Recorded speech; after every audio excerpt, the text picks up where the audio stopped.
আসসালামু আলাইকুম। আশা রাখি সবাই সুস্থ আছেন এবং ভালো আছেন। বরাবরের মতো নতুন আরেকটি ভিডিও নিয়ে আপনাদের মাঝে হাজির হয়েছি।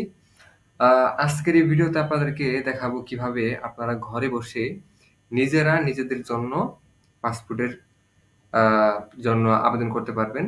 এই সম্পূর্ণ প্রক্রিয়াটা আজকের এই ভিডিওর মাধ্যমে সম্পূর্ণ দেখানোর জন্য চেষ্টা করব ইনশাআল্লাহ। তো আপনারা যারা এখনো আমাদের আ Facebook পেজে লাইক দেন নাই, চাইলে আপনারা লাইক দিয়ে পাশে থাকতে পারেন। কারণ নিত্য নতুন সমস্ত আপডেট আপনারা এখান থেকে পেয়ে যাবেন।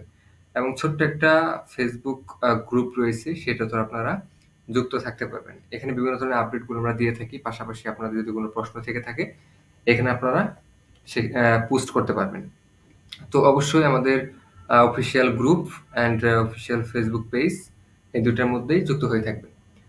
তো পাসপোর্ট করার জন্য মূলত হচ্ছে কি ধরনের ডকুমেন্টস লাগবে, এই বিষয়ে একটা আলাদা ডেডিকেটেড একটা ভিডিও আমি আপনাদের জন্য তৈরি করব ইনশাআল্লাহ।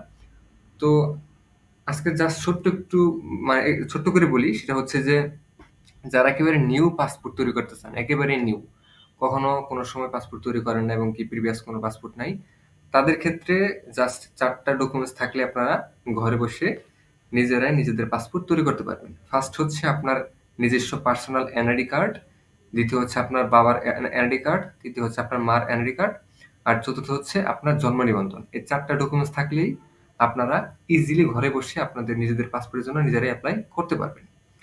তো তাহলে চলুন আমরা আজকে দেখি যে কিভাবে ঘরে বসে পাসপোর্ট তৈরি করবেন। তো ফার্স্টে আপনারা পাসপোর্টের অফিসিয়াল ওয়েবসাইটে আসবেন। সেটার অ্যাড্রেস হচ্ছে www.epassport.gov.vd। এটা হচ্ছে পাসপোর্টের অফিসিয়াল ওয়েবসাইট। এখানে আসার পর আপনারা জাস্ট একটা অ্যাকাউন্ট ক্রিয়েট করে নেবেন। সিম্পল একটা প্রসেস আপনাদের মেইল দিয়ে।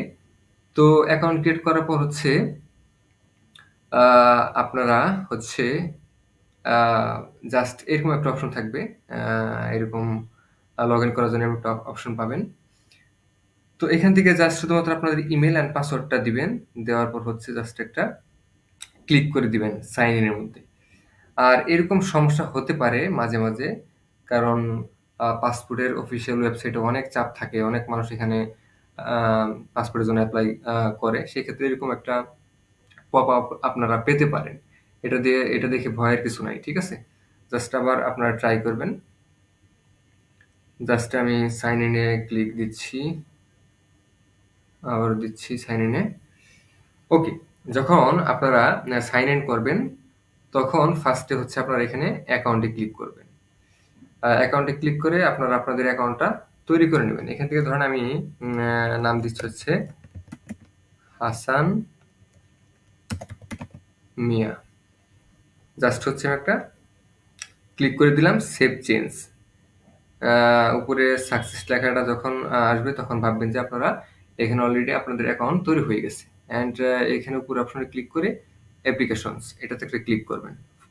দেন হচ্ছে apply for a new e-passport এখানে একটা ক্লিক করে দিবেন।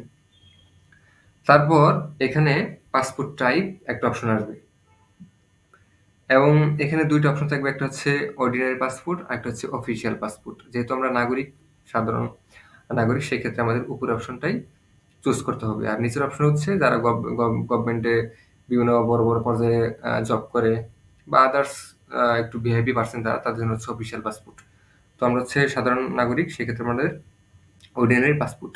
এটা চুজ করে জাস্ট সেভ অ্যান্ড কন্টিনিউতে ক্লিক করে দিবেন। দেন হচ্ছে এখান থেকে হচ্ছে সিলেক্ট জেন্ডার।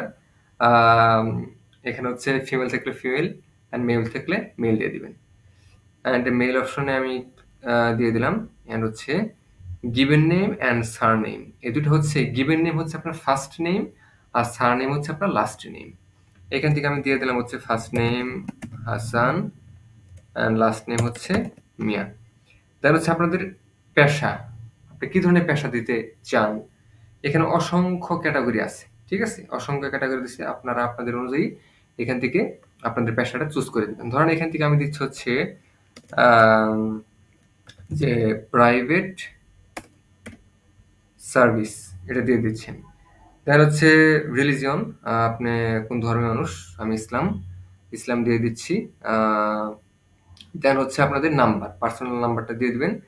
আমি নাম্বারটা দিয়ে দিচ্ছি 07। নাম্বারটা দেওয়ার পর দেন হচ্ছে আপনাদের ডিস্ট্রিক্টটা দিয়ে দিবেন। আপনারা যে ডিস্ট্রিক্ট থেকে মূলত অ্যাপ্লাই করবেন ওই ডিস্ট্রিক্টটা এখান থেকে দিয়ে দিবেন। আমি ডিস্ট্রিক্টটা দিয়ে দিচ্ছি। দেন হচ্ছে আপনারা আপনাদের ডেট অফ বার্থটা দিয়ে দিবেন। আমি এখান থেকে দিয়ে দিচ্ছি। আমি এখান থেকে দিয়ে দিচ্ছি 1997 জুলাইয়ের 18 তারিখ। দেন হচ্ছে সিটিজেনশিপ ইনফরমেশন, এটা হচ্ছে আপনি বাই বার্থ দিবেন। যেহেতু আমরা হচ্ছে বাংলাদেশী নাগরিক, সেক্ষেত্রে এই অপশনটা দিয়ে জাস্ট সেভ এন্ড কন্টিনিউতে ক্লিক করে দিবেন। তারপর হচ্ছে আবার অ্যাড্রেস অপশনটা আসবে। আসার পর আবার আপনাদের ডিস্ট্রিক্টটা সিলেক্ট করে দিবেন। দেন হচ্ছে আপনাদের ভিলেজটা সিলেক্ট করে দিবেন। এখান থেকে সিলেক্ট করে দেওয়ার পর জাস্ট ওয়েট, অ্যান্ড নিচের দিকে আসলে আপনারা আপনাদের পোস্ট যে কোডটা সেটা আপনারা দিয়ে দিবেন। ধরেন এখান থেকে আমি দিয়ে দিচ্ছি হচ্ছে, এখানে একটু আমি চেঞ্জ করে দেই।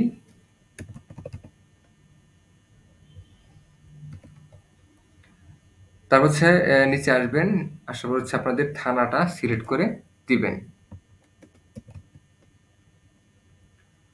তারপর হচ্ছে আপনাদের বর্তমান এবং স্থায়ী ঠিকানা যদি মানে একেবারে সেম টু সেম হয়ে থাকে তাহলে জাস্ট শুধুমাত্র এখানে এটাতে ক্লিক করে দিবেন। আর যদি সেম না থাকে তাহলে এখানে ক্লিক করবেন না। এখানে আদার্স অন্যান্য ইনফরমেশন দিয়ে পূরণ করে দিবেন। যেহেতু সেম, সেক্ষেত্রে আমি সেম মানে এই অপশনে ক্লিক করে নিচের দিকে স্ক্রল করতেছি, অ্যান্ড লাস্ট হচ্ছে সেভ এন্ড কন্টিনিউ ক্লিক করে দিবেন। দেন হচ্ছে আপনাদের এনআইডি নাম্বারটা দিয়ে দিবেন।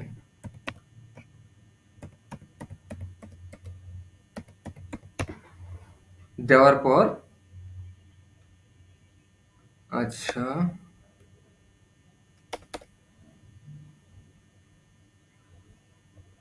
র্যান্ডমলি একটা নাম্বার আমি এখান থেকে দিয়ে দিই।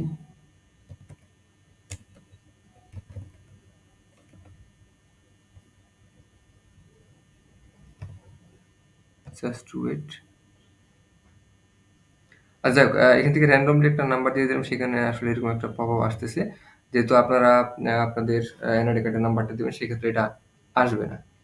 তো দেন হচ্ছে একেবারে নিউ পাসপোর্ট হলে আপনারা এই অপশনটা ক্লিক করে দিবেন। ঠিক আছে? আর যদি আপনাদের আদার্স কোনো পাসপোর্ট থেকে থাকে, যেমন এমআরবি পাসপোর্ট থাকলে এই অপশনটা ক্লিক করবেন। এই অপশনটা ক্লিক করবেন, এবং যদি পাসপোর্ট থাকে তাহলে এই অপশনটা ক্লিক করে দেবেন। যেহেতু নিউ পাসপোর্ট, সেক্ষেত্রে আমরা এই অপশনটা ক্লিক করে দিচ্ছি। নিচে আসার পর আমরা সেভ অ্যান্ড কন্টিনিউতে ক্লিক করে দেব। তা হচ্ছে আপনাদের বাবার নামটা দিয়ে দিবেন।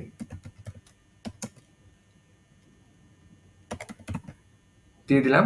আপনাদের বাবার ব্যক্তিগত পেশাটা কি সেটা দিয়ে দিবেন। আমি জাস্ট এখান থেকে ফার্মারটা দিয়ে দিলাম। And nationality Bangladeshi. দেন হচ্ছে আপনাদের মায়ের নাম দিবেন। আপনার মায়ের পেশাটা দিয়ে দিবেন। হাউস ওয়াইফ দিয়ে দিচ্ছি আমি। ন্যাশনালিটি বাংলাদেশি।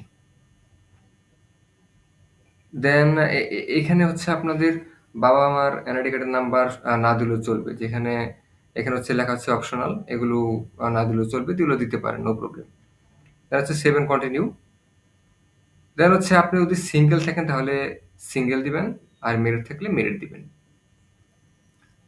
দেন হচ্ছে সেভ এন্ড কন্টিনিউ ক্লিক করবেন। অ্যান্ড ইমার্জেন্সি কন্ট্যাক্ট, এই ক্ষেত্রে হচ্ছে আপনার বাবাকে দিতে পারেন বা আপনার মাকেও দিতে পারেন, এটা আপনার ব্যক্তিগত ব্যাপার। দেন হচ্ছে আবার আপনি ডিস্ট্রিক্টটা সিলেক্ট করবেন, টাঙ্গাইল দিয়ে দিলাম। দেন হচ্ছে গ্রামের নামটা সিলেক্ট করে দিবেন। আপনাদের পোস্ট অফিসটা পোস্ট কোড এখানে দিয়ে দিবেন। তারপর হচ্ছে আপনাদের থানাটা দিয়ে দিবেন। তারপর হচ্ছে আপনারা নাম্বার দিয়ে দিবেন। যেহেতু ইমার্জেন্সি কন্ট্যাক্টে বাবার নাম দেওয়া হয়েছে, সেক্ষেত্রে অবশ্যই আপনাদের বাবার নাম বাবার নাম্বারটা এখানে দিয়ে দিবেন। তারপর হচ্ছে 7 কন্টিনিউতে ক্লিক করবেন। এখানে হচ্ছে পাসপোর্ট মানে কিছু ভেরিয়েন্ট আছে, যেমন হচ্ছে আপনার 48 পেজের আছে, হচ্ছে 64 পেজের আছে। তো আমি হাইলি রিকমেন্ড করবো আপনাদেরকে 48 পেজেটাই সিলেক্ট করার জন্য। আর হচ্ছে আপনি চাইলে মানে কত বছরের জন্য পাসপোর্ট করতে চান, 5 বছর চাইলে 5 বছর দিতে পারেন, অ্যান্ড 10 বছর চাইলে 10 বছর দিতে পারেন। তো আমি 10 বছর দিয়ে দিচ্ছি। অ্যান্ড এটার সরকারি ফি কত সেখানে আপনারা দেখতে পাচ্ছেন। 5 বছর হচ্ছে 5,750 টাকা, সরি 10 বছরের জন্য। আর 5 বছর সেটা হচ্ছে আপনার 4,025 টাকা। তো 10 বছর দিয়ে দিচ্ছি অ্যান্ড 7 কন্টিনিউতে জাস্ট ক্লিক করে দিচ্ছি। অ্যান্ড রেগুলার ডেলিভারি থাকবে, চাইলে আপনারা এগুলো দিতে পারেন যদি খুবই মানে তাড়াতাড়ি আপনাদের পাসপোর্টের প্রয়োজন পড়ে, সেক্ষেত্রে আপনারা নিচের অপশনগুলো চুজ করে দিতে পারেন। জাস্ট আমি 7 কন্টিনিউতে ক্লিক করে দিচ্ছি। দেওয়ার পর এখানে আপনারা সমস্ত ইন ডিটেলস দেখতে পারবেন। যদি কোনো অপশনে যদি ভুল তথ্য দিয়ে থাকেন সেই ক্ষেত্রে জাস্ট এই যে এডিট অপশনে ক্লিক করে আপনারা এগুলো এডিট করতে পারবেন, ঠিক আছে? তো খুব সুন্দরভাবে আপনারা চেক করবেন যে এগুলো ইনফরমেশনগুলো ঠিকভাবে দেওয়া হয়েছে কিনা, কারণ ভুল তথ্য সাবমিট করলে কিন্তু পরবর্তীতে অনেক সমস্যায় পড়বেন। তো খুব সুন্দরভাবে চেক করবেন। চেক করার পর হচ্ছে একেবারে নিচের দিকে আসবেন, আসার পর হচ্ছে এই অপশনে ক্লিক করে জাস্ট হচ্ছে confirm and process to payment এই অপশনে একটা ক্লিক করে দিবেন। ক্লিক করার পর যখনই আপনারা এটা কনফার্মে ক্লিক করে দেবেন তখন কিন্তু অলরেডি অ্যাপ্লাই হয়ে যাবে। এই ছিল সিম্পল একটা প্রসেস, ঠিক আছে? পাসপোর্ট করার জন্য ওইরকম আহামরি কোনো কিছু না, একেবারে অনেক কিছু জানতে হবে ওটা ওইরকম না। জাস্ট আপনার ইনফরমেশন ওগুলো ফিল আপ করেন, সাবমিট করে দিবেন, দ্যাটস ইট। যদি আপনার ওইরকম ট্যালেন্ট থাকে, নলেজ থাকে, তাহলে অবশ্যই আপনি এই সিম্পল প্রসেসটা নিজেরাই ঘরে বসে আপনাদের পার্সোনাল ল্যাপটপ কিংবা ডেস্কটপ থেকে আপনারা অ্যাপ্লাই করতে পারবেন। অ্যান্ড তারপর যদি আপনাদের কোনো হেল্পের প্রয়োজন পড়ে তাহলে আমাদের সাথে যোগাযোগ করতে পারেন, আমাদের গ্রুপে যুক্ত থাকতে পারেন এবং আমাদের ফেসবুক পেজে লাইক দিয়ে পাশে রাখতে পারেন। তো এই ছিল আজকের ভিডিও। তো সবাই সুস্থ থাকবেন, সুন্দর থাকবেন। দেখা হচ্ছে পরবর্তী কোনো ভিডিওতে। আসসালামু আলাইকুম।